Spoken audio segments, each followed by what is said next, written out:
Sun screen అనేది కంపల్సరీగా పెట్టాలి. చేతులపైన ఒకవేళ మీరు సన్ స్క్రీన్ బాగా వాడాలి అని అనుకుంటే కనుక డెఫినెట్లీ 10 రోజుల్లో మీరు ఒక sun screen bottle 60 ml bottle మీరు ఫినిష్ చేయాల్సిన అవసరం ఉంటుందన్నమాట. అయితే చాలామంది అంటారు, ఆడవాళ్ళు మగవాళ్ళు అందరూ అంటారు, మేము అసలు ఎండకే వెళ్ళమనండి అని అంటారు. మీరు ఎండకి వెళ్ళినా వెళ్ళకున్నా లెక్క లేదండి. మనము ఇంట్లో వాస్తు ప్రకారంగా కట్టుకుంటే ఇంట్లో ఎండ గాలి అనేది కంపల్సరీగా రావాలని కట్టుకుంటాం. దాంతో మనకి ఎండ గాలి అనేది తగలకుండా మనకు ఉండదు, ఇంపాసిబుల్.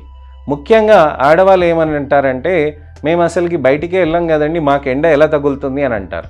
మీరు గంటన్నర మీరు వంటగదిలో మీరు టైం స్పెండ్ చేశారు అని అంటే అది మీకు ఎండకి డెఫినెట్లీగా సన్ ఎక్స్పోజర్ అవుతుందంటే. కిటికీలోంచి వచ్చేది కూడా ఎండనే. సో వంటింట్లో ఉండి నేను ఎండకి తగలట్లేదు అని అంటే కుదరదండి. మీకు అక్కడ తెలుసుకోవాల్సింది సన్ స్క్రీన్ బాగా పెట్టుకోవాలి. ఎండ ఎప్పటికీ మన దగ్గరికే వస్తుంది తప్ప మనం ఎండలోకి వెళ్ళమండి. సో సన్ స్క్రీన్ అనేది చక్కగా వాడుకోవాలి, లావుగా దట్టంగా పెట్టాలి. నేను నా పేషెంట్స్కి అయితే నేను క్లియర్గా ఎక్స్ప్లెయిన్ చేస్తాను. మీరు ఉదయం లేవంగానే వంటింట్లోకి ఎలా కష్టపడటానికి అని వెళ్తారో అప్పుడే మీరు సన్ స్క్రీన్ పెట్టేసుకోవాలి. అప్పుడే మీకు మంచిగా ప్రొటెక్షన్ అనేది మీకు బాగా ఉంటుంది. తర్వాత మళ్ళీ 10 గంటలకు 11 గంటలకు 12 గంటలకు మళ్ళీ ఇంకొకసారి పెట్టుకోండి. అయితే చాలామంది వర్కింగ్ ఉమెన్ కానీ మగవాళ్ళు కానీ బయటికి వెళ్తున్నప్పుడు ఏమవుతుందని అంటే మీరు ఎండకి ఎక్స్పోజ్ కామని అనుకుంటున్నారు. మీరు ఎండకి కాకుండా పొల్యూషన్ తోటి డస్ట్ తోటి కూడా చాలా ఎక్స్పోజ్ అవుతున్నారు. ఈ ఎండ కొద్దిపాటి ఎండ, తర్వాతనేమో ఎక్కువ పొల్యూషన్, ఎక్కువ డస్ట్, ఈ మూడు ఒక కాక్టైల్ కాంబినేషన్ లాగా తయారై చర్మాన్ని బాగా డ్యామేజ్ చేస్తుంది. ఆ చర్మాన్ని డ్యామేజ్ చేయకుండా మనకు ప్రొటెక్ట్ లేయరే సన్ స్క్రీన్. సన్ స్క్రీన్ అనేది చాలా దట్టంగా పెట్టాలండి. ఫేస్ పైన కనీసం 2 పర్యాయాలను పెట్టాల్సిన అవసరం ఉంటుంది. 2 సార్లు పెట్టినప్పుడు మీకు అట్లీస్ట్ 2 ml ప్రతిసారి మీరు యూజ్ చేయాల్సిన అవసరం ఉంటుంది. అందరు అంటారు జిడ్డుగా ఉంది ముఖం, ఏం పెట్టుకుంటున్నావు, అవసరం లేదు, జిడ్డుగా ఉంది, వాష్ చేసేయండి అని చెప్పి. గుర్తుపెట్టుకోండి, ఫస్ట్ కామెంట్స్ వస్తాయి, తర్వాత కాంప్లిమెంట్స్ వస్తాయి.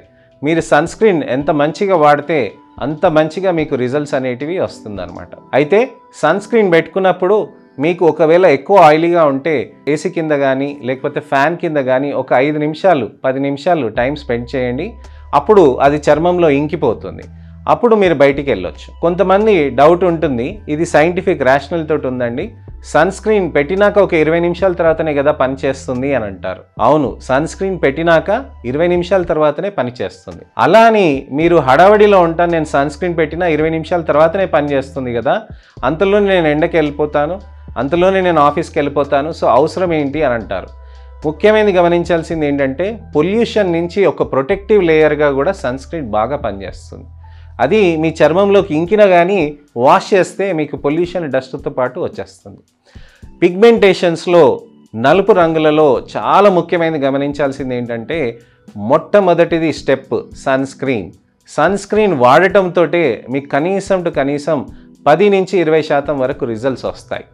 మీరు 6 నెలల వరకు సన్ స్క్రీన్ మీరు బాగా గట్టిగా పెట్టారనుకోండి, మీకే చాలా తేడా తెలిసి వస్తుంది. ప్రాబ్లమ్స్ ఏముంటాయనంటే సన్ స్క్రీన్ పెట్టినప్పుడు చాలామంది జిడ్డుగా ఉంది ముఖం అని అంటారు, నల్లగా అయిందని అంటారు, డల్గా కనిపిస్తుంది అని అంటారు.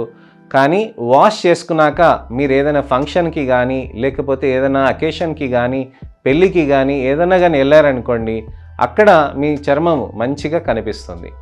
అప్పుడు వరకని మీరు స్కిన్ని ప్యాంపర్ చేయాల్సిన అవసరం ఉంటుంది. చాలా జాగ్రత్తలుగా మీరు కాపాడుకోవాల్సిన అవసరం ఉంటుంది.